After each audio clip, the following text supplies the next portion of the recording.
Good evening, everybody, and welcome to another video with Team and Ambitions, your favorite Pacific Northwest Lorcana team.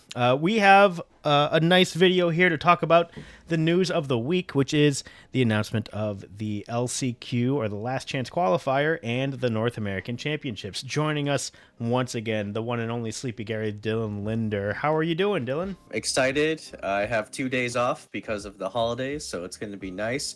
I myself am a Toyotathon guy, but I still wish you all a happy Honda days, so. Yes, from all of us at Team and Ambitions, we wish you a great Thanksgiving. By the time you see this video, Thanksgiving will have come and passed, and we'll be full on Christmas season. Can't wait for Mariah Carey to blare through our radio airwaves for about a month. Speaking of winter, well, the big event in Lorcana world is going to be the North American Championships. Man, this is going to be an exciting event. I am sad because I cannot personally go. We got several team members who are going. Dylan, where are you standing on that front?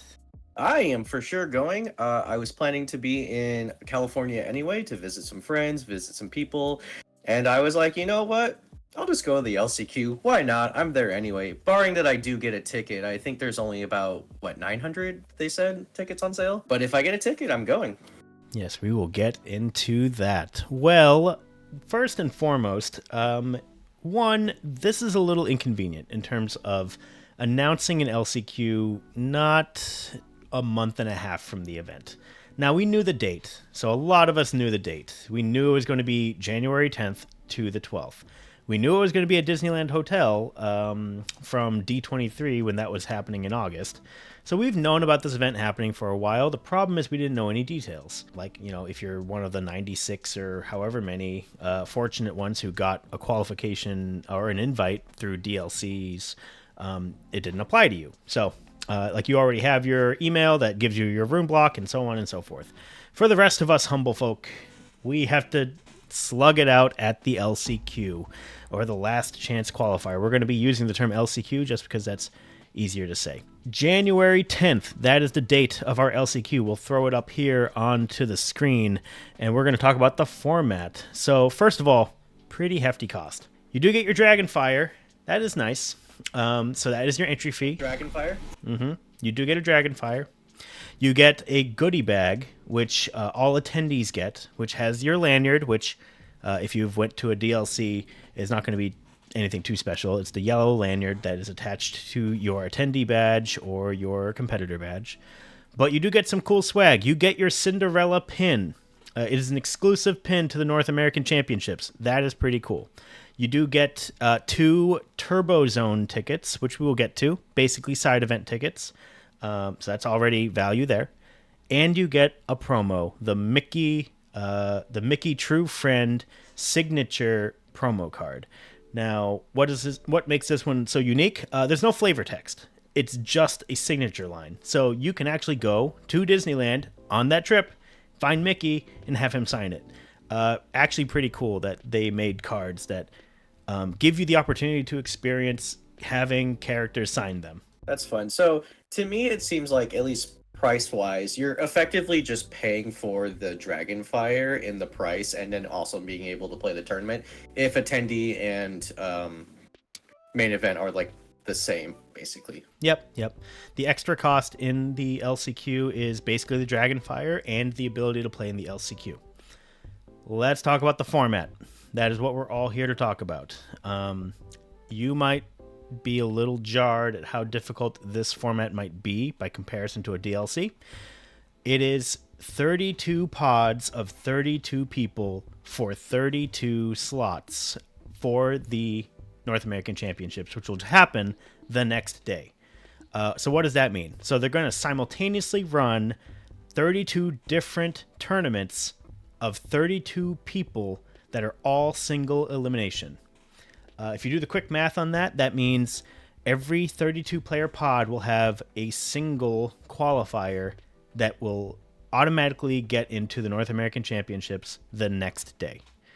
Single elimination, battle royale, it's a true best of 3 format, so that is advantageous. So please keep that in mind. It is not best of 2. It is straightforward best of 3. The North American Championships during the day one will be best of 2, but best of 3 changes everything, in my opinion. That's gonna greatly affect what deck I think you should bring to the event. Dylan, what's your initial thoughts about this? A single elimination 32 pod event. You basically win 5 rounds and you're in. That's so brutal. It's gonna take a lot of skill, a lot of luck, and then you have. I mean, people should know on the YouTubes that I'm a crazy man and love doing this to myself because that's what I did at Seattle and Vegas. So I'm all about that 5-round event into a 9-round event the next day. But it just seems crazy. So like, let me get this straight, Andrew. If let's say I play and I scrub out round 1, did I just spend $100 for nothing? So if you lose round 1 at your LCQ, you did not waste your event. So naturally, with every round, 50% of the field will be eliminated in a single elimination tournament. That's just how it is. If you scrub out round 1, you get to enter a specific post LCQ side event. Side event 1, 2-game format, 2-round tournament. And every game that you win 3 packs of set 6 as a right C. So not too bad. If you go 4-0, even after losing your first round in LCQ, that's like 12. That's half a box. That's not bad for $100 and a Dragonfire and your pin and a promo, and you only had to play 3 rounds. Not terrible. So if you lose in round 1, you are guaranteed 2 rounds of the post LCQ event. So you get 2 rounds. So you get 4 total games to win 3 packs per game win that you have. So you could theoretically go 4-0 in the 2 extra rounds and win 3 packs per win. So 12 packs is your maximum output. The same rule applies if you scrub out in round 2. You win round 1 and then you lose in round 2. Well, now it's the same idea. You get your guaranteed 3rd round. It is the same thing, just a 2-game match, and you get 6 booster packs if you win a game. So again, similar. If you win both your games, you get half a box. If you win 1 game, you get 6. Still not bad. Not too bad considering like if you didn't make it past round 2. Round 3, that is the goal. If you were going to this LCQ and you do not make it to the very end and you qualify for North American Championships, you absolutely 100% want to make sure you get to round 3. Because if you make it to round 3, you don't get any additional side events. So if you just lose in round 3, you're done for the day. But you get the prize of 3 additional Turbo Zone tickets. That is not a small prize. Not at all. On Saturday, they will run the Turbo Zone. So Turbo Zone are basically a 1-entry event to where you play 1 opponent. You can play, there's 3 different events, not 1 opponent, but 1 round rather, I should say. You can play 1 4-player game of multiplayer with a core constructed deck that is legal. 1 just standard everyday core constructed deck, just a best of 3. Or you can do a pack rush, which you get 2 boosters with, and you just play the pack rush in the same best of 3. Now, what would determine which one you should do? I don't think there's really a preference. If you're just like done with constructed, go to pack rush. Like pack rush is always fun. I love that format, so I think that's the way to go. Plus, you get 2 free packs. Like why not? What do you get for even participating in Turbo Zone, which is really what we're talking about? For just signing up for Turbo Zone or using your Turbo Zone ticket, you get 1 non-foil Cusco promo, the Temperamental Emperor, and 1 non-foil Baymax Armored Companion promo. You get 2 promos, basically like the corresponding Rapunzel that was on the prize wall to the foil versions that you could get if you topped at DLCs. That's crazy. So basically, if you run at least round 3 in the LCQ, and you got the 2 tickets in your goodie bag, you get 5 of each promo at minimum. Just thinking about it, right? So even if I do bad, I still got my 2 Turbo Zone tickets, but then I have an opportunity to win packs. Same thing within round 2, but in round 3, I don't get an opportunity to get packs, but I get more chances at side events. So no matter what, you're kind of walking away a chance of being a winner. Yep, and potentially a pretty big winner. Like, we don't know what these promos are going to be beyond just the North American Championship. We don't know if they're going to make more. We don't know if this is like the new Rapunzel and Cinderella. I mean, it certainly could be. You have first crack at it if you go to the North American Championships, if you at least round 3 at the LCQ, and you just get 5 Turbo Zone tickets and you crank through them, and now you have 5 of each of these promos. The finance side of us is like, what does this mean? We're talking pretty high numbers here. Yeah, it's kind of crazy. And then also, like, attendees also have a chance at this too, because if you're an attendee, you get the 2 tickets as well, right? Yeah, so as an attendee, you are guaranteeing yourself the Mickey promo, the Cinderella pin, 2 Turbo Zone tickets, which get you 2 of each of the promos, and I think the attendee ticket's only like $60, and you still get to like meet developers and do all the stuff. Not the worst event to attend. Do we know, like, at a DLC, are they gonna have like a prize wall and quick fire events and tickets or attendee tickets on sale there? Do we know any of that? So from the D23 convention, we are pretty sure there's going to be vendors. We don't know how many or if there's going to be more. They haven't announced what the side event schedule is going to look like. I think the Turbo Zone is just going to be the side event. The big question is, like, can you buy Turbo Zone tickets? Like, because, like, I mean, there's no reason why they can't just sell more. Like, if you're down there and, you know, this is a once in a I guess a year event where you can just crank through these promos, like, what's stopping you from just buying unlimited amounts of Turbo Zone tickets and just getting promos for it? Like, I have no idea. Like, this could be actually bonkers. They haven't announced it yet. I would envision they are going to sell tickets, or at least have side events that, like, maybe you win a Turbo Zone ticket. Like, if you won a draft, you get a Turbo Zone ticket. I could see a world like that. But, like, that would be a missed opportunity, especially from, like, a finance side on Ravensburger's part, or I guess Pro Play Games' part, if they don't give a way in which to earn more Turbo tickets, because those things are going to be so hot of a commodity.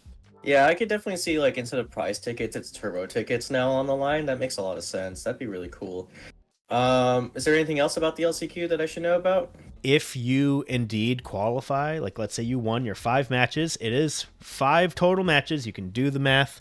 But if you win all 5 of your LCQ matches, you qualify immediately for the North American Championship. You are not dedicated to the deck that you played at the LCQ for the North American Championship, which is relevant, because a deck that's good at best of 3 is probably not the best one to play best of 2. So definitely a good idea to switch it up. The only other thing to mention is the ticket number. So let's talk about the competitiveness of the ticket.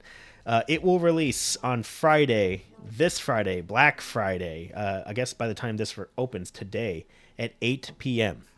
That is when the tickets go on sale. Pacific Standard Time, so 11 o'clock Eastern Time, 10 Central, 9 Mountain. These are going to be super competitive. So just the quick math on that, 32 pods of 32 players. That's 1,024 tickets. Not a lot. And I imagine anybody going for these are not going to be handing them back. These are, once they are gone, there's going to be like a wait list of like 10. And that's it. The attendee ticket, they haven't announced how many of those are going to be out. I would imagine somewhere in the several thousand. So definitely at least hop on for an attendee ticket. Probably like be ready to buy both. If you can't get your LCQ, like whatever, at least attend. Attending is still pretty high value, and like you're going to the first North American Championship for this game. I think that's pretty cool. Also, I noticed there's some confusion because they announced Continentals and the LCQ information side by side. So I read something about like, oh, it's 2 games, then best of 3, then best of 5, and you get invited to the ball promo. So can you break that down for me too? Yeah, so all of those best of 5 formats only apply to the North American Championship. So the LCQ is strictly single elimination best of 3. If you win out your LCQ, then you're invited to the ball promo because you're invited to the ball. You're at the dance. Congratulations. So, yep. I didn't even know that. So that's. Oh my God, that's it. All right, podcast over, guys. So day 1, that will be the Saturday, January 11th. That will be the North American Championships. I believe it is 7 rounds of 2-game format of Swiss. If you get top 32, You get a foil extended art Elsa's Ice Palace, which actually isn't it doesn't have a non-foil component. Actually, just being in the tournament gets you like a pair of Baymax sleeves, like only that you can get there. Yeah, just the sleeves, and you get the invited to the ball promo. That's just for being there. The cut, so top 30. No, sorry, it's cut to top 16. That's even rougher. Yeah. So cut to top 16. The math will work out to be, let's see, 96 to 32. So like what? Not like barely 15% of the field will qualify. That's not a lot. Basically, you have to go undefeated. Or I mean, come very, very close, right? Like you have to be better than your Zans, your Decandios, etc. So be on the top of your game. But top 32 gets your Ice Palace. Top 16 gets a foil Cusco and a foil Baymax playmat. And some boxes of the sea. And then top 8 gets you Mickey. Top 4 gets you Mickey. So Mickeys are back on the table again. The serialized Mickey. So if you didn't get one at the DLC, here you go. Here you go again. If you did get one at the DLC, well, congrats on your second, possibly even third. So there you go. There's some other stuff, full sets and etc. The main goal for the North American Championship players will be top 8. That gets you to Worlds. Worlds is basically just going to be North America versus Europe. So, because it's the only two having championships, it'll be much more interesting next year when we have Japan and China and Australia, all of them like participating. It's going to be like a huge event. So, can't wait to see where this game goes next year. But not too bad in terms of promos for the main event. The best of 5 is strictly for the finals.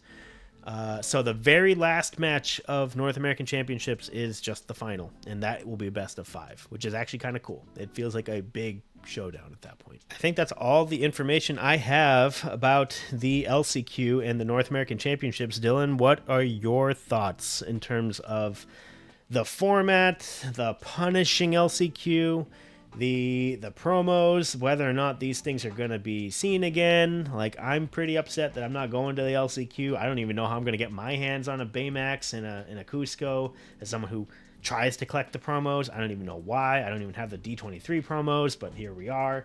What are your thoughts about it? Yeah, it's kind of crazy. When they announced the LCQ, to me, it kind of felt like, this is our premiere event, but we didn't invite enough people to our premiere event because it was only like 96 people, which seems really small for the major leagues. So only adding 32 people more still to me feels pretty small. I'm surprised they're just making it such a punishing format. I mean, it is best of 3, which some could argue is good or bad, because of the whole going first situation, but single limb is rough. But you know what? At least they acknowledge that, hey, you spent the money and you got knocked out. We feel sorry for you, but here is some stuff. So at least I'm not feeling like I spent $100, went to Disneyland, and I spent 5 minutes because my opponent went Daisy, Daisy, Daisy, Baloo, and I lost. So I am glad they had the forethought of being like, here's some extra stuff, here's some stuff they can do. I really hope they have side events because let's say I don't live in California anymore. Let's say I fly down there and stuff like that, and Continentals is going on. It'd be cool if I could watch as a spectator or play side events, because I'm not going to go just down for one day and be like, well, I got eliminated, time to go fly back up to the Pacific Northwest. So I really hope they have something that I can do even if I don't make it. But we don't plan for failure. We're team ambitions. We're making it to the top. So it's going to be interesting, but your boys got to get some promos for the team. I got to get some promos for Andrew. So I'm hunting. So one last topic is that if you are intending to go, there is a room block through Pro Play Games. It is at Disneyland Hotel. The event is at Disneyland Hotel, which is awesome. You also get discounted Disneyland tickets. So if you actually want to spend part of your day not watching Lorcana or playing Lorcana, just head to the park. I will say the advantage of the hotel block at Disneyland Hotel is that you get early access to the park, right? You go in an hour early. So that's not something to look low upon. I think when I clicked through, a 3-day pass is about $118 a day, which isn't terrible, and you get the early access, and you're at Disneyland Hotel. The Disneyland Hotel prices, I think, were around 300. Again, not terrible. As someone who, recently stayed at the Grand California and paid much more than that, not terrible to pay only 300 for a Disneyland branded hotel. With all the Disney cool stuff, and you get some of the benefits of that. So if you are planning to go, I would definitely look into the room block. It's going to be cheaper than a lot of the other area hotels, or at least on pace with them, and you're staying on the campus. Like that's really cool. And do it soon. It's already open. Links in our show description here. Anything else, Dylan, that we did not cover? I mean, as far as I'm aware, that's pretty much all of it. These reactions are genuine because I don't know how to read. So really, this whole video was to benefit me for going. But of course, we love to share the love and want to give all the information. Speaking of sharing the love, if you guys could like, comment, and subscribe. Let us know if you're going, because your boy's going. He's going to be wearing patented jersey, the greens of Team Ambitions, as well as some other teammates. So I love to say hi. I love speaking to fans. I saw a couple in Seattle. It really made my day.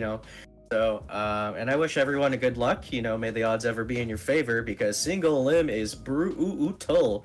But you know what? Maybe we'll have some side events, win some Baymaxes. It'll be a lot of fun. Yep, as we've seen with the DLCs, sometimes the cards just fall your way, and you don't know if that's going to happen unless you are there.